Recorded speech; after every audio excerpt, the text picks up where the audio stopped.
To introduce Katie Pickett with the Cadasta Foundation, talking to us about the future of mapping land rights and resources, and to let everyone know that the second talk will be a fail-fest talk, OFM mapping as critical data literacy instruction tools. So please check out both of these talks.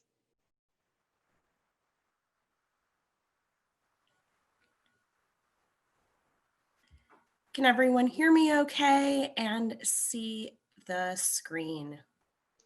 Yes, to both. Wonderful.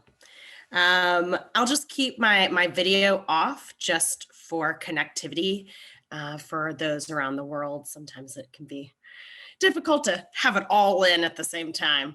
Hi, it's wonderful to be with you all today to discuss the future of mapping land and resource rights here at HOT's Virtual 2020 Summit. My name is Katie Pickett, and I am a program manager at Cadasta Foundation in Washington, D.C., and I serve as our liaison to missing maps and am a geospatial and land rights expert. We were founded in 2015 to build a world where even the most marginalized individuals and communities could benefit from the opportunities afforded by secure land and resource rights, and to be the leading provider of technical tools and services to support the documentation of land and resource rights to build stronger, more sustainable communities. We were created to help solve failed top-down land administration systems, inadequate access to technology, a lack of secure places to store and manage land data, and other gaps in the land documentation sector. We work in 32 countries, serving over 1,500 communities around the globe. We have responded and adapted to the COVID environment by launching an online training repository and support platform called the Training and Support Center. So, why do land and resource rights matter? There are 1.5 billion tenure insecure people in the world, and an estimated 70% of the land in emerging economies is undocumented. Land rights are the foundation of stability and prosperity. The unrecognized rights to land deny stability and opportunity to over 1 billion people worldwide and are a significant barrier to development. It undermines confidence in government institutions and seeds conflict and insecurity. Communities and countries seeking economic growth and sustainable development must ensure land rights are documented and secure. There are more than 370 million Indigenous peoples globally in over 90 countries. They are some of the most marginalized peoples around the world and account for at least 15% of the most poor and vulnerable. Yet they use, own, or occupy at least 22% of the global land area, and this population safeguards 80% of the world's remaining biodiversity. Indigenous peoples often lack formal recognition over their lands, territories, and natural resources. So we're going to switch it up for just a second, and if you don't mind participating in a poll, you can either navigate to the link, as you can see, or you can use your phone to collect the QR code and navigate to the online poll. I'll give you guys a few minutes to answer the questions. And I'll just go through the slides quickly for you as well, so you can see what the questions are and the answers in case you aren't able to navigate for whichever reason. So the first question is, do you currently or have you in the past worked on land-related projects? Yes or no? And then the second question, to what degree do you think land and resource rights will play a role in humanitarian programming in the future? Will it increase, stay the same, or decrease? And I'm going to switch real quick to the results.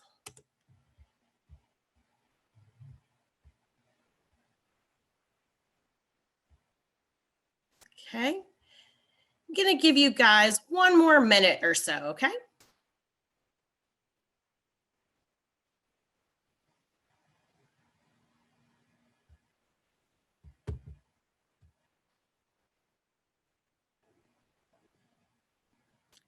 Reload it real quick and see.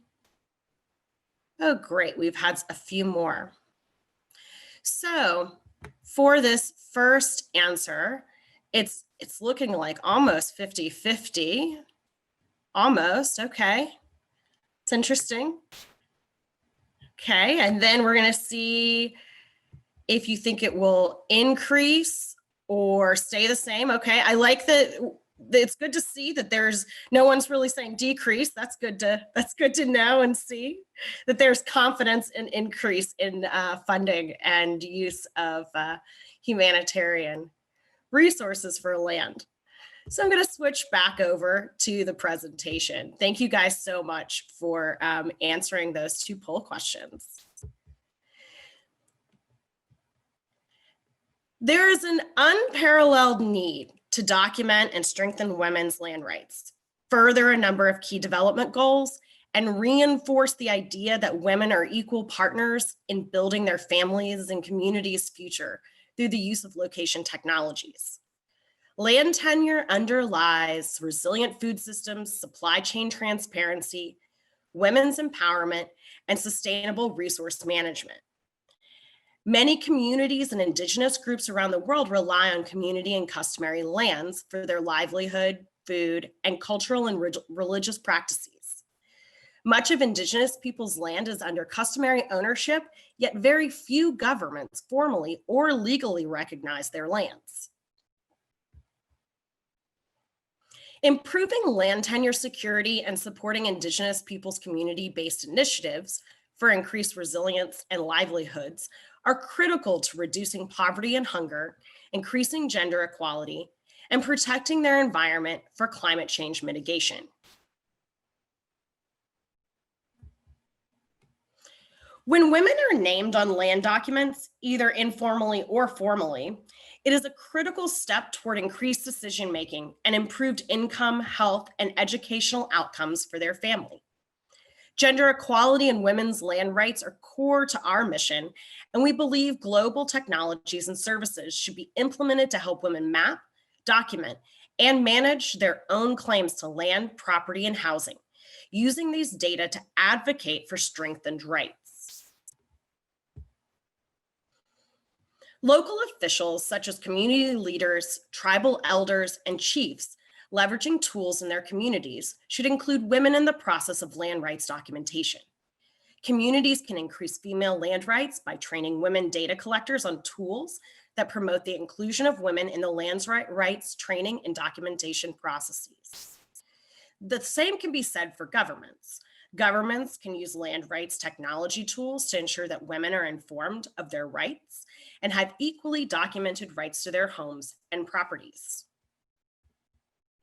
In Colombia, women are promoting sustainable development through responsible and equitable natural resource management for the benefit of their Afro-Colombian communities.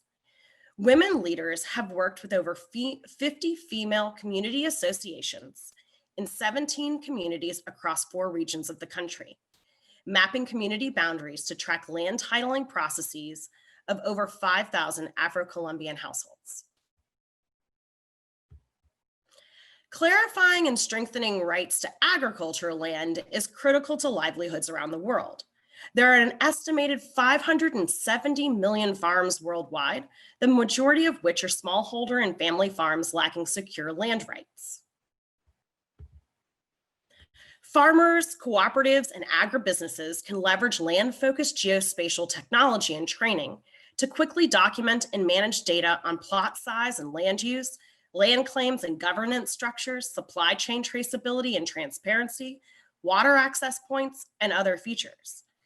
Community and local organizations can document land claims, crops, land use, and access to natural resources, as well as advocate for strengthened women's and smallholder farmer land rights. Private sector companies can document and manage data on crops and production, producers, and prior land claims for supply chain traceability and sustainability.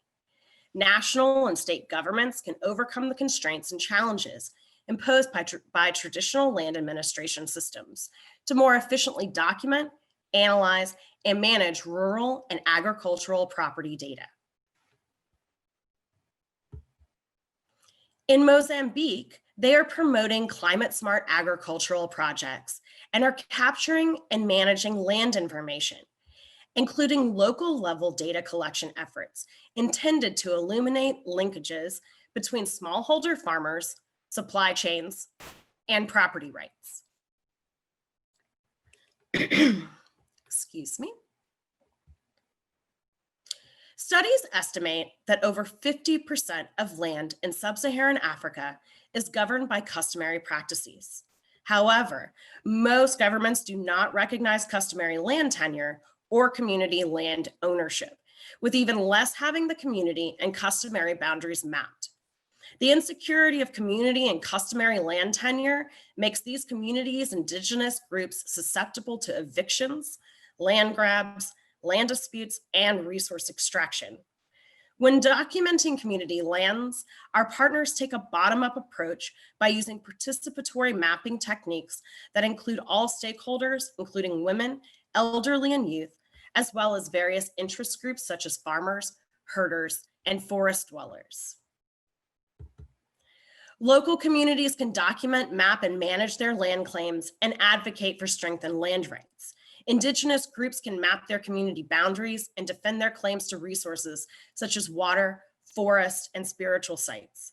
Governments can overcome the constraints and challenges imposed by conventional land administrations to gain a more detailed understanding of their communities and customary lands.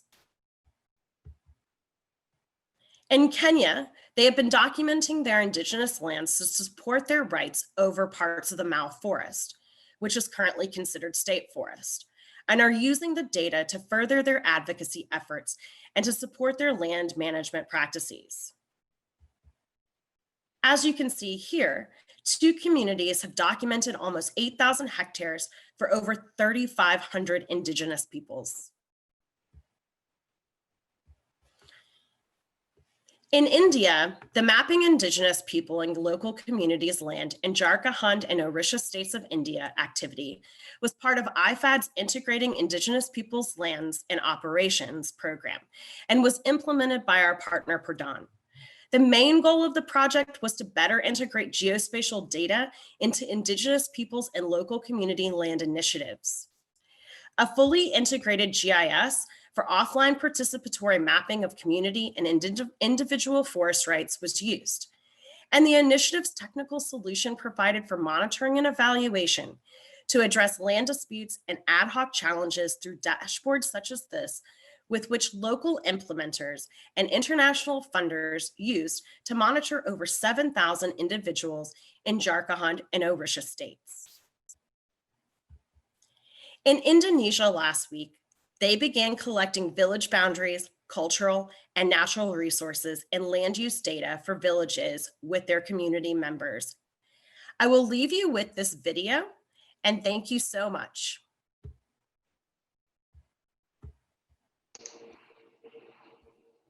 The Foundation's mission is to help or facilitate the local community, especially in rural area.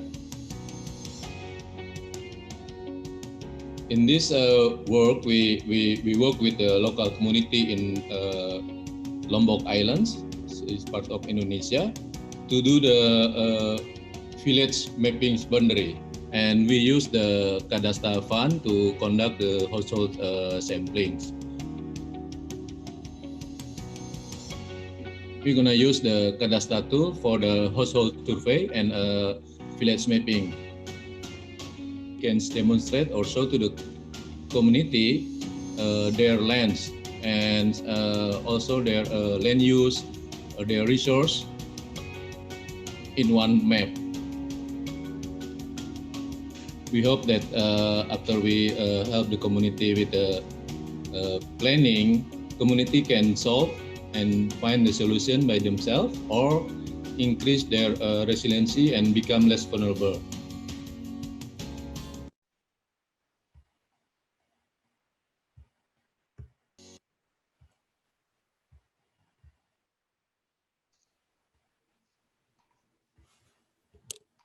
Thank you so much, Katie.